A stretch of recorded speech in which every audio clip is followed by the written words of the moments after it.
Esto es el podcast de Enrique Figueroa MX. @EnriqueFAMX en Twitter.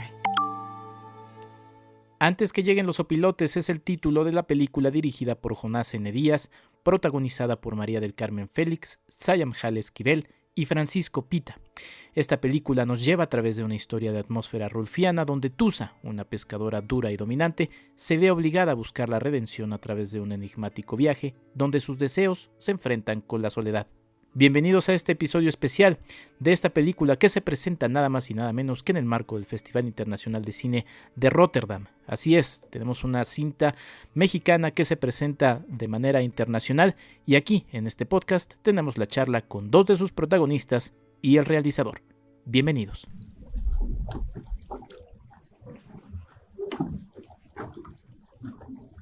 Pues no me lo tome mal, Tusa, pero... pues yo... ¿y si dejamos la pesca para otro día? Pues ¿a qué venimos, pues? A pasearnos aquí nomás. Ni que fuéramos dos enamorados que andan por ahí. ¿A poco no cree que le andamos haciendo mal a la gente? No, pues eso depende de los ojos con que lo vea, oiga. Además, usted sabía desde un principio de que iba todo esto. Nada más como ahora se me anda haciendo ahí de religioso de pueblo. Que si es así, pues dígamelo de una vez y aquí le paramos a todo esto, mío yo. Yo ya me voy a buscar otro que no ande ahí de encogido. www.enriquefigueroa.mx. Muy buenos días, tardes o noches, bienvenidos a un podcast más. Me da muchísimo gusto saludarles. Ya se nos fue enero, creo que esta vez no se hizo tan eterno para la gente que nos escucha en vivo, bueno, no en vivo, sino cuando sale este podcast, desde luego, saludos a la gente del futuro.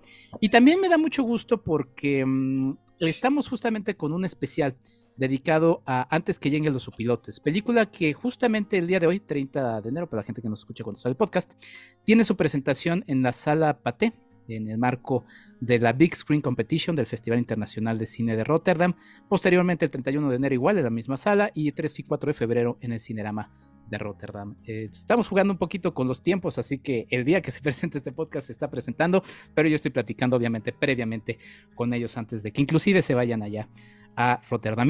Y me da muchísimo gusto saludar a Jonás N. Díaz. Ya escuchamos un poquito la sinopsis de la película antes de entrar en esta entrevista. ¿Cómo estás, Jonás? Saludos. Muy bien, muchas gracias y muchas gracias por el espacio. Nosotros felices de platicar.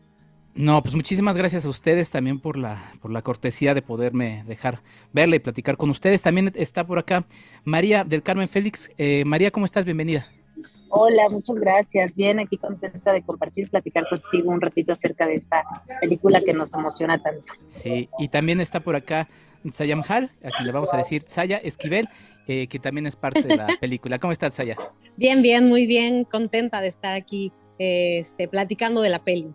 Oye, nada más rapidísimo, Saya, ¿qué significa tu nombre? Claro, Sayamjal significa el grado máximo del amor, en maya. ¡Wow! ¡Qué bonito! Gracias. Muy bien, pues ahí está.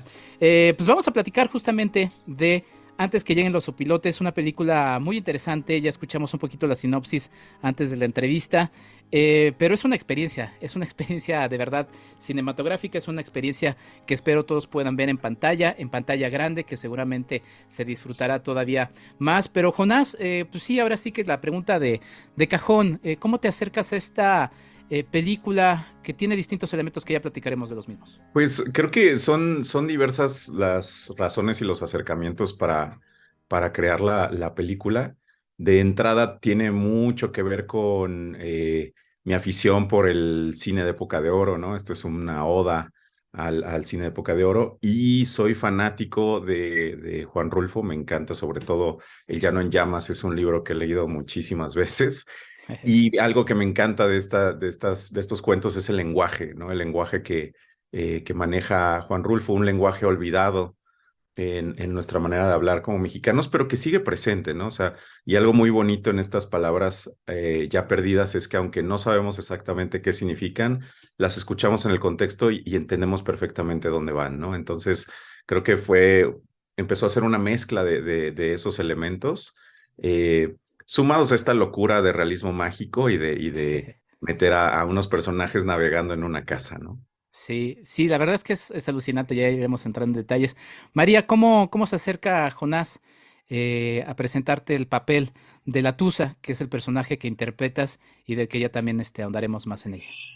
Pues mira, fue una de esas maravillas de que pasan en la carrera, ¿no? Y en el encuentro con los personajes, porque eh, creo que Jonás ya tenía completo su casting antes de que llegara la Tusa a mí, pero Francisco Pita, quien es el otro actor de la historia, que nos conocíamos ya del teatro y de haber trabajado juntos en algunos procesos de talleres y demás, le habla de mí a Jonás y, y él que todavía tenía una inquietud por ahí, como una espinita que creo en su momento me decía que necesitaba ver en la actriz que interpretara a la Tusa y que pues, ¿no?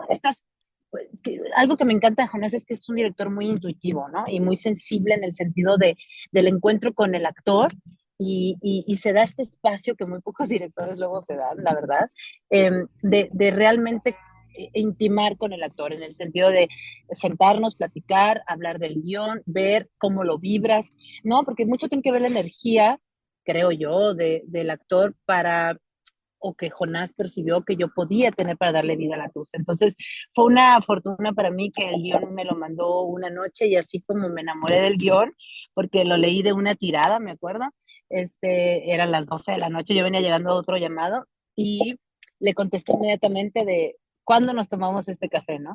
Y fue creo que en esa misma semana y así fue digo yo, de estos maravillas cuando los personajes de alguna manera pues como que te buscan, o así me gusta pensarlo, ¿no? Sí, desde luego. Y en tu caso, perdón, Tsaya, ¿cómo se dio ese acercamiento y cómo fue que tuviste el primer acercamiento con el personaje?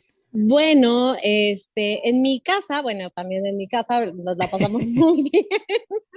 Y bueno, en mi casa ya la verdad es que Jonás es una parte importante. Hace 10 años, ahí en los inicios de Jonás, en mis inicios en la carrera, tuvimos la oportunidad de trabajar juntos en el primer corto, ya que hizo Jonás como bien, que hace poco me lo confesó.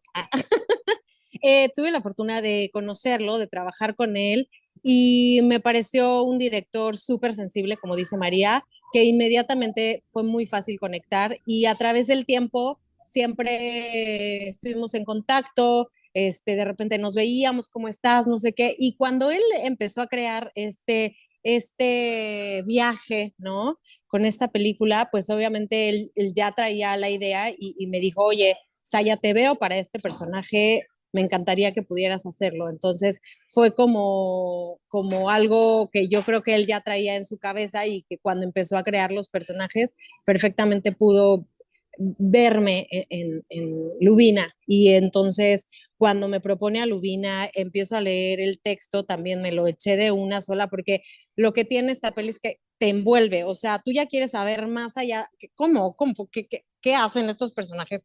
¿Por qué están acá? O sea, sí leí bien lo que está tratando de decirme, ¿cómo? ¿Sabes? Y entonces de ahí empezó y obviamente Lubina es un personaje que es completamente lo opuesto a mí, ¿sabes? Lubina es un personaje que ha estado siempre en una jaula, ¿no? En una hermosa jaula de madera y es completamente lo opuesto a mí, que yo soy toda así de me agarro mi moto y me voy, ¿sabes? Entonces, inmediatamente hubo una facilidad de poder conectar con esa otra parte que estaba ahí en mí, pero que no era tan fácil como a primera instancia conectar, pero cuando la leí y me vi ahí, me vi navegando en esas aguas entre las, ¿sabes? Dije, de aquí somos. Y obviamente le dije a Jonás, claro, claro, me encanta este viaje, me encanta contigo, me encanta con el equipo que estás armando.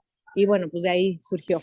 Jonás, ¿cómo se fue construyendo el guión y sobre todo encaminado al asunto de las imágenes? Decías que sí, la literatura, pero también el cine de la época de oro te terminó influyendo y son muy importantes las imágenes. Hay imágenes que la verdad es que atrapan a lo largo de la película y bueno, el cine finalmente también son imágenes. ¿Cómo fuiste construyendo el guión a partir de eso?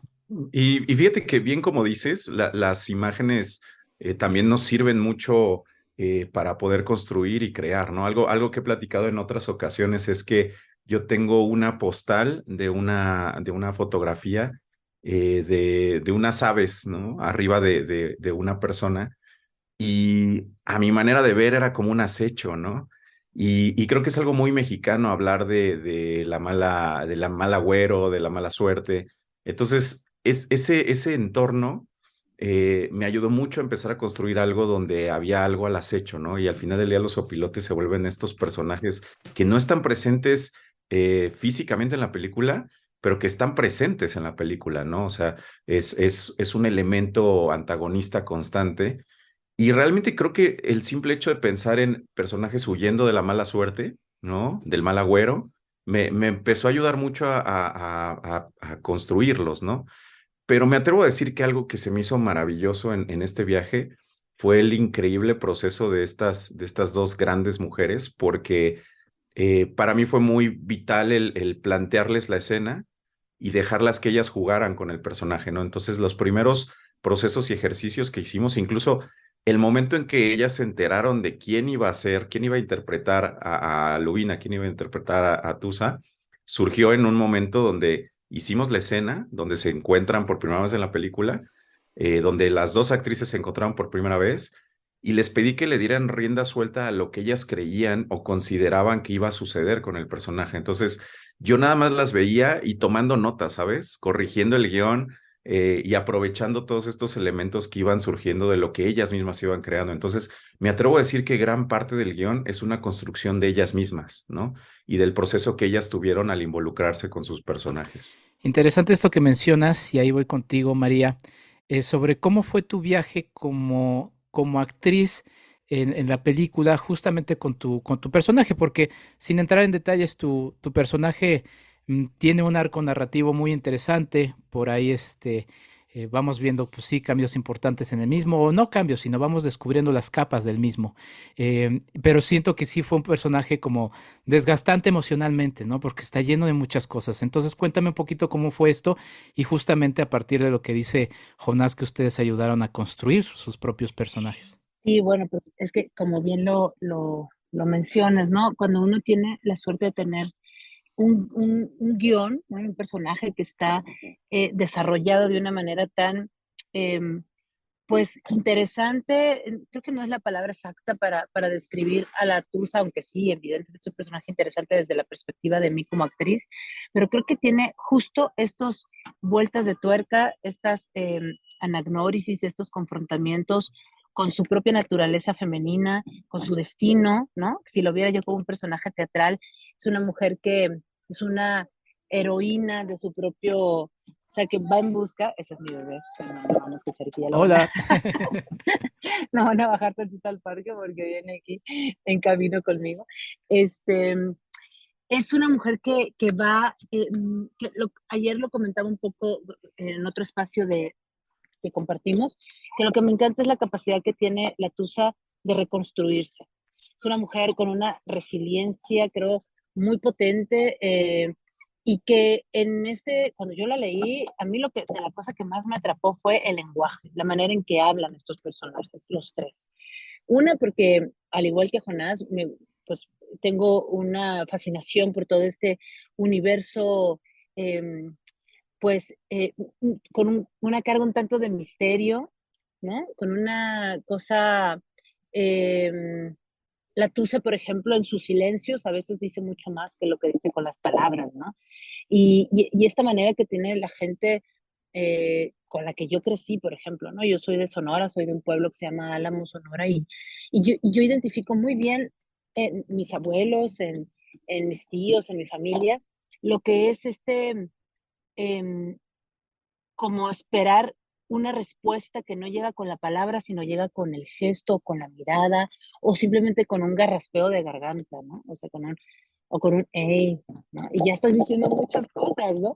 Entonces, le decía a Jonás que cuando yo leí el guión, no pude evitar sentirme reflejada en mi niñez, ¿no? En cómo yo crecí con este universo de la gente del campo, ¿no? La gente que trabaja en estos contextos, en estos entornos. Y también con la mujer, que si bien es una mujer de trabajo, es una mujer que se enfrenta a muchas cosas rudas.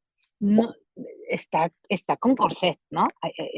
La cosa de la Tusa es esta liberación constante que hace ante lo que pareciera que el destino y la sociedad le marca que debiera ser su vida, ¿no? Y eso me gusta mucho, más allá del eco que pueda hacer ahorita por los tiempos que estamos viviendo en cuanto a, pues, el posicionamiento que la mujer estamos buscando cada vez más en el campo personal, social, profesional, que es importante mencionarlo porque de unos años para acá estamos, ¿no? Agarrando esa, pues esa batuta más en nuestras manos. La Tusa viene a ser eso para mí, ¿no? Una precursora de su propia liberación y por ende va descubriendo a sí misma, en sí misma sus emociones también, ¿no? El encuentro con Lubina, yo creo que es algo para ella que la transforma y la lleva a lugares que nunca se hubiera imaginado que iba a vivir, ¿no? Eh, si bien tiene una estética y una naturaleza muy masculinizada, ¿no? Por la profesión que tiene, ¿no? Ser pescadora, andar en sus remedios, en esta barca que es su hogar, que es su mejor amiga, que es su refugio, que es todo para ella. Eh, Encontrarse con esta parte del femenino, ¿no? El encuentro de estas dos feminidades, creo que es muy potente en la historia de la Tusa y me gusta que habla también de este otro reflejo de mujeres en la sociedad donde pues está muy coartada esa expresión, ¿no? Del amor y de la pasión y del demostrar tus afectos de esa manera sin el temor a ser excluida socialmente. Entonces, eh, pues bueno, teniendo todos estos recovecos y más, que me podría estar un ratote hablando de la Tusa, de todo, de su gran marco, como bien dices, y su arco de por todos los lugares por los que pasa en la peli. Eh, Ese fue mi punto de conexión más fuerte. Creo que la franqueza, los no filtros, la resiliencia, el echado pa'lante que es esta mujer, ¿no? Esta cosa de ser tan terrenal, pero al mismo tiempo tan leal de alguna manera, aunque pues con Justino, pues ahí tenemos esta cosa que pasa, ¿no? Pero porque la vence, pues la domina su amor, su pasión, lo que empieza a sentir por Lubina. En fin, creo que es un personaje muy interesante por todos estos y yo lo abordé pues desde ahí, ¿no? Desde esta construcción que Jonás nos dio con mucha libertad para ensayar. Tuvimos varios encuentros, como mencionaba ahorita con Saya, de nuestro primer encuentro como Lubina y Tusa, con Justino.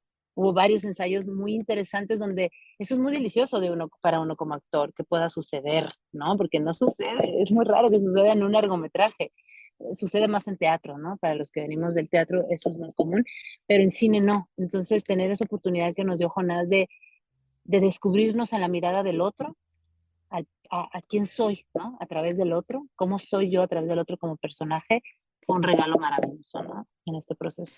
Sí, no, no deja de ser una película, pero sí ya lo han mencionado distintas veces, el asunto del teatro.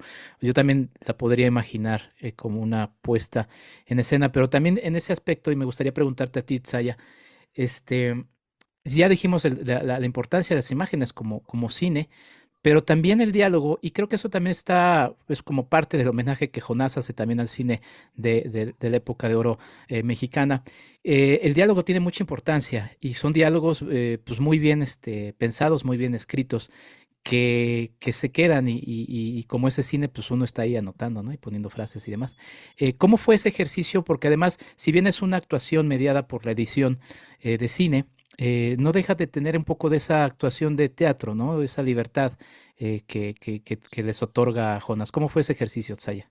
Bueno, a partir del lenguaje, creo que sí los personajes se vinculan de una forma muy especial. Sí creo que el que hayamos tenido la oportunidad de estar en estos ensayos previos, ¿no? Teniendo un poco ya como las palabras que ya traíamos cada uno, pero poder escuchar al otro, poder conectar con la forma en la que esa persona hablaba o no hablaba, a mí como actriz me conectaba mucho, o sea, me sumerjo en las mismas aguas en las que mis compañeros y entonces estoy abierta a escucharlos y a conectar con el director, ¿no? Porque al final Jonás estaba ahí, decía, ustedes fluyan, ¿no? y simplemente eso es lo que hacíamos, dejarnos ir, dejarnos llevar, conectar con las situaciones, conectar con el ambiente, con el espacio. Empezamos a trabajar en la casa, en los ensayos, cosa que nos daba como ya de por sí un universo, ¿no? Un universo diferente y entrar en personaje y conectar con el otro en su mirada, en sus expresiones, pues más bien era dejarse fluir y entonces las cosas comenzaron a pasar y a suceder, ¿no?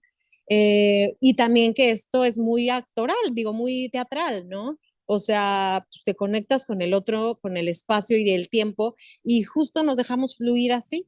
Y entonces ya cuando llegó la cámara, al final, ya en los días de rodaje, pues ya el universo ya estaba creado, ¿no? Entonces fue muy rico, cosa que sí no es fácil para el cine tener este universo donde ya nada más llega a estar la cámara como, pues como ahí, como en un agujerito ahí, ¿no?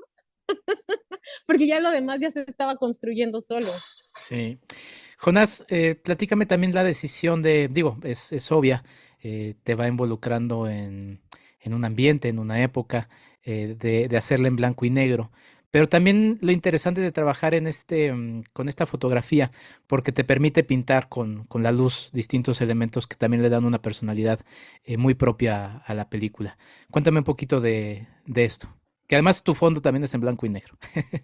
Sí, fíjate que es muy bonito porque el blanco y negro nos ayuda a llegar a una atemporalidad en esta película, ¿no? O sea, al final del día, aunque sí es una oda al cine de época de oro, no estamos tal cual planteando que la película sucedió en los años 40, 50, no es contemporánea, ¿no? O sea, carece un poco de esta temporalidad. Incluso los vestuarios de repente están muy disparados y de repente ves algunos que se ven como muy de los 50, otros de 40, 70, ¿sabes? O sea, y creo que el blanco y negro nos ayuda a jugar, ¿no? Y a podernos adentrar en esta historia. Algo que ahorita platicábamos sobre el tema del cine de época de oro, que a mí me gusta mucho, es que te permite contarte un cuento, ¿no? Muchos de esos casos era, les voy a contar una pequeña fábula y ya, ¿no? Digo, también teníamos estas películas mucho más críticas, sociales y demás, pero existían, ¿no? Estos paréntesis donde era, te voy a contar una fábula, y creo que esto es como contar una fábula, ¿no? Entonces lo que buscamos es adentrar al espectador en un mundo en el que tiene que desconectarse de lo que está pasando afuera y entrar en un universo nuevo donde están viendo una casa, pero están escuchando un lago, ¿no? Es decir, auditivamente el espectador oye lo que los personajes ven y el espectador ve lo que los personajes apenas y están viendo, ¿no? O sea, el meollo de todo este asunto es que el personaje de María de repente empieza a decir, oye, creo que no estamos en un lago, creo que estamos en una casa, y el espectador ya lo sabe, ¿no?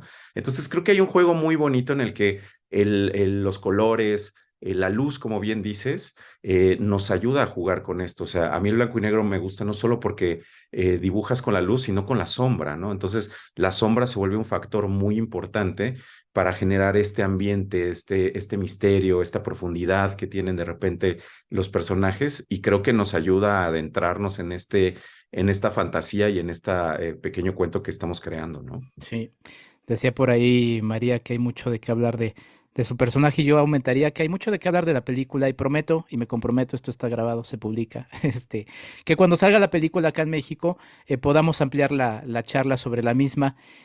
Sin conocer el pasado familiar de María, veía a su abuela y después dije, ah, mira, sí, ahí está. Y también de Tsaya me gustó mucho también tu participación y de todos los elementos de la película. Creo que es una película interesante, que sí es una experiencia cinematográfica como tal, y les deseo todo el éxito en esta recorrida que van a tener en festivales. Están ahora en Rotterdam, seguirán en muchos más y esperamos que en México pronto la puedan abrazar. No sé si quieras cerrar con algo, Jonás, ¿qué otros caminos, festivales hay, que hay más en puerta? Y también más o menos cuándo la podremos ver en México. Imagino que también con toda Festivaliza que arranca ya en un par de meses, ya podremos verla por acá en nuestro país. Claro, sí, o sea, la siguiente, el siguiente paso es entrar a México, y obviamente queremos entrar por la mejor puerta que se nos abra. Entonces estamos apuntando a todos estos festivales importantes y sobre todo porque queremos poderla disfrutar con el público, con el mismo equipo de trabajo. Entonces sí, esperamos a finales de este año o mediados tal vez, dependiendo del festival en el que quedemos, pues poder entrar a México y presentar a nuestros opilotes. Sí, por cierto, y digo, se los digo a los tres que están aquí presentes, me va a ser muy interesante ver qué opinión reciben allá en Rotterdam, porque es difícil como definir qué es el cine mexicano, pero esta tiene mucha personalidad de la tradición mexicana, entonces creo que va a ser muy interesante leer cómo la reciben allá. Mucho éxito, muchas gracias, María del Carmen, Félix, muchas gracias por la charla y mucho éxito con tu carrera. Muchas gracias, Enrique. Te mando un abrazo grande, gracias por apoyarnos y pues nada, ya te vendremos a contar cómo nos fue. Les irá muy bien. Saya, muchas gracias y muchas también felicidades y mucho éxito en tu carrera. Muchísimas gracias. Estamos aquí y bueno, que sigamos apoyando el cine mexicano. Estamos, creo que con muchas cosas todavía que decir, todo lo que está surgiendo, todo lo que está pasando con lo de los Arieles, con mil cosas, que hay mucho que platicar. Y por eso haremos otra charla y me comprometo. Por favor. Jonás, muchas gracias, mucho éxito y estaremos pendientes. ¿Dónde podemos seguir el camino de antes que lleguen los opilotes? Pues estamos constantemente con nuestras redes sociales de Sopilotes Película. Entonces ahí pueden seguir paso a paso lo que va sucediendo. Y también con la casa productora del Artesano Films. Ahí también estamos constantemente hablando de todos los sucesos que llegan con la película. Entonces los mantenemos informados constantemente. Buenísimo. Y sí, justamente se siente como una película de artesano. Ya después debatiremos siempre esta separación entre artesano y artista. Pero bueno, ya podremos luego platicar de eso. Muchas gracias, mucho éxito. Yo soy Enrique Figueroa Anaya. Nos escuchamos en un próximo episodio. Esto fue Antes que lleguen los opilotes. Mucho éxito en Rotterdam. Hasta la próxima. Esto fue el podcast de Enrique Figueroa MX. Hasta la próxima.